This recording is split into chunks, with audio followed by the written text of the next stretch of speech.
సోమశీల సోమేశ్వర ఆలయం నెల్లూరికి 90 కిలోమీటర్ల దూరంలో ఉత్తర పినాకిని తీరంలో వెలసిన సుప్రసిద్ధ పుణ్యక్షేత్రం శ్రీ సోమేశ్వర స్వామి దేవాలయం. సోమశీల ఈ క్షేత్రానికి వేలాది జనం వచ్చి కార్తీక మాసంలో స్వామివారిని అమ్మవారిని దర్శించుకుని వాళ్ళ యొక్క తీర్థప్రసాదాలు పొంది వృద్ధి పొందుతున్నారని ఆలయ వంశపారంపర్య ధర్మకర్తలు ఉప్పల సోమసుందరమూర్తి, ఉప్పల విజయ్ కుమార్ అన్నారు. ఈ సందర్భంగా ఉప్పల విజయ్ కుమార్ మాట్లాడుతూ, ఈ క్షేత్రం జిల్లాలోనే రాష్ట్రంలోనే సుప్రసిద్ధమైన పుణ్యక్షేత్రం. ఈ దేవాలయం 2021 నవంబర్లో జరిగిన వరదలకు సోమశీల ప్రాజెక్టు గేట్లు తెరవటం వల్ల విపరీతమైన వరదలు వచ్చి పాక్షికంగా దెబ్బతిన్నది. దీని నిర్మాణానికి మా ఎమ్మెల్యే రామనారాయణ రెడ్డి, ఈనాటి దేవాదాయ శాఖ మంత్రి పునర్నిర్మాణానికి బాధ్యతలు చేపట్టారు కాబట్టి ఆయనకు కృతజ్ఞతలు తెలుపుతున్నారు. ఈ కార్తీక మాసంలో వేలాది మంది భక్తులు వచ్చి దర్శనం చేసుకుంటున్నారు.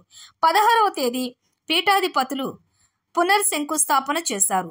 ఈ పునర్నిర్మాణానికి కార్యక్రమం వైభవంగా జరిగింది. దీనికి ముఖ్యమంత్రి నిధులు సమకూర్చడంలో సహాయం చేస్తున్నారు. సోమేశ్వర ఆలయం సందర్శనకు వచ్చిన భక్తులకు ఆలయ ప్రధాన అర్చకులు రామకృష్ణ స్వామి ఆలయ వివరాలను, ఆలయ విశిష్టతను వివరించడంతో భక్తులు ఆనందంతో, శివనామ స్మరణతో, సంతోషంతో తిరుగు ప్రయాణం చేస్తున్నారు.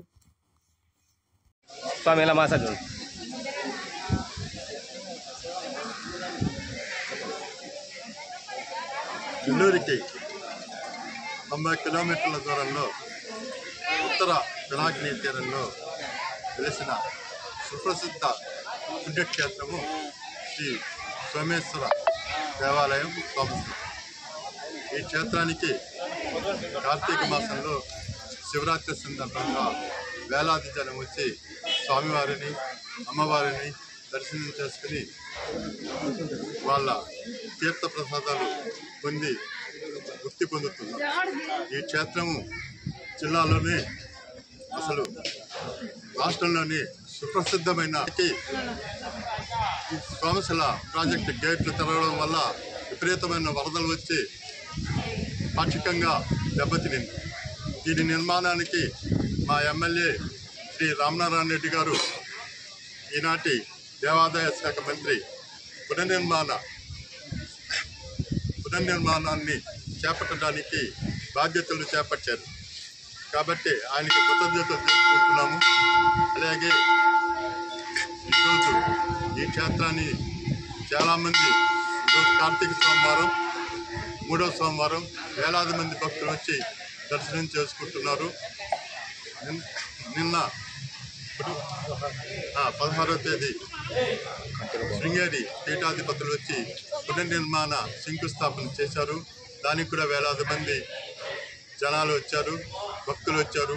ఈ పునర్నిర్మాణ కార్యక్రమం వైభవంగా జరిగింది. దీనికి ముఖ్యమంత్రి గారు నిధులు సమకూర్చడంలో సహాయం చేస్తున్నారు. మేమందరం దానికి కృతజ్ఞతలు తెలుపుతున్నాము. సోమశీల గ్రామస్తులందరూ కూడా చాలా, సోమశీల గ్రామస్తులే కాకుండా జిల్లా వాళ్ళు కూడా అందరూ చాలా సంతోషంగా ఉన్నారు. కాబట్టి ఈ వైభవాన్ని గురించి మా పూజారి గారు చెప్పారు. స్వామి కామాక్షి దేవాలయానికి నేను వంశపారంపర్య ధర్మకర్తలుగా ఉంటున్నాను.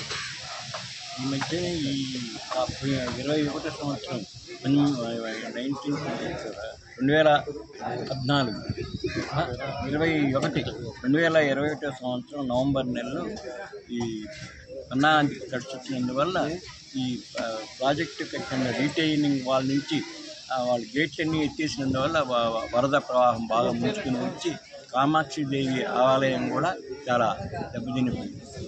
తర్వాత మా ప్రస్తుతం దేవాదాయ శాఖ మంత్రి, మా ఎమ్మెల్యే శ్రీ రామనారాయణ రెడ్డి గారు ఈ దేవాలయానికి వచ్చి చూచి దీన్ని ఎట్టైనా పునరుద్ధరించాలా అనే ఉద్దేశంతో చీఫ్ మినిస్టర్ శ్రీ చంద్రబాబు నాయుడు గారితో మాట్లాడి దీని పునరుద్ధరణ కోసం సుమారు 8.5 కోటి రూపాయలు శాంక్షన్ చేయించారు. మొన్ననే అంటే 16వ తేదీ శ్రీ శృంగేరి స్వామివారు విశేఖర సరస్వతి స్వామి వారి హస్తముల మీదుగా దీనికి భూమి పూజ జరిగింది. తర్వాత దీని త్వరలోనే దీనికి ప్రారంభం కాబోతున్నారు. దీనికి సహకరించిన మా ఎమ్మెల్యే మినిస్టర్ శ్రీ రామనారాయణ రెడ్డి గారికి, చంద్రబాబు నాయుడు గారికి, ఇక్కడికి విచ్చేసిన శ్రీ శారదా పీఠ శృంగేరి శారదా పీఠ స్వాముల వారైన శ్రీ విధుశేఖర ప్రస్తుతి గారికి మా శిఖారాయ నమో నమః. సుప్రసిద్ధ ఆంధ్రప్రదేశ్ రాష్ట్రంలో సుప్రసిద్ధ శైవ క్షేత్రాల్లో ఈ సోమేశ్వర స్వామి వారి యొక్క దేవాలయము, సోమశిల అనేటువంటి గ్రామము శ్రీశైలానికి ఆగ్నేయ ద్వారంగా పిలువబడుతున్నటువంటి ఈ పుణ్యక్షేత్రం అన్నమాట. ఈ స్వామివారు ఇక్కడ స్వయంభుగా వెలిశారన్నమాట.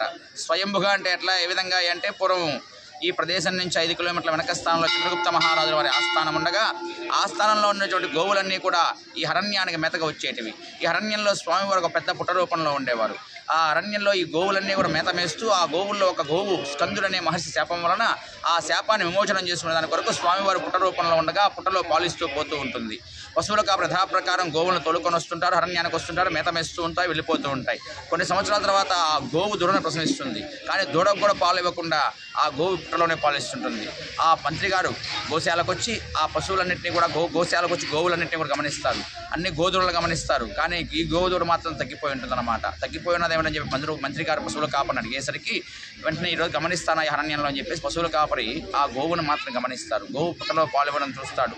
పుట్ట దగ్గరికి పోయి చూస్తాడు. పుట్టలో పిల్లవాడు పాలు తాగుతున్నట్లుగా పశువుల కాపరికి కనపడుతుంది. ఇక్కడ ఏదైనా దైవమా జరుగుతున్నదా, ఈ అరణ్యంలో ఇంకేదైనా జరుగుతున్నదా, ఇక్కడ ఏమైనా ఉన్నదని చెప్పేసి ఆ గోవును కొడతాడు. గోవును కొట్టినప్పుడు ఆ గోవు పుట్ట ఎగిరి అవతల పట్టణంలో వెనక పాదం వచ్చేసి, వెనక గిటక వచ్చేసి పుట్టలో పడుతుందన్నమాట.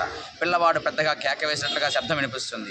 ఆ శబ్దాన్ని భరించలేనటువంటి ఆ పశువుల కాపరి నేరుగా పరిగెత్తుకుంటూ గోవులన్నింటినీ కూడా సంస్థానానికి తొలుకొని వెళ్ళి ఆ మంత్రి గారికి విషయాన్ని చెప్తారు. మంత్రి గారు మహారాజు గారికి చెప్పగానే మహారాజు ఒక మంచి శుభదినము చూసుకొని ఈ ప్రదేశానికి వచ్చి ఈ వాల్మీకిని తవ్వమంటారు. ఈ వాల్మీకి అనేటటువంటి పుట్టను ఎంత తవ్వినా సరే పరమేశ్వరుడు అదే లింగాకారంలో తవ్విస్తుంటాడు. తవ్వినటువంటి వాళ్ళు కూడా మేము తవ్వలేమయ్యా ఈ పుట్టనని చెప్పేసి చెప్పిన వెంటనే సరే ఈ విధంగా తవ్వారు కదా, చుట్టూ ఉన్నటువంటి పాడగట్టంలాగా ఉన్న రూపాన్ని తవ్వండి అంటారు.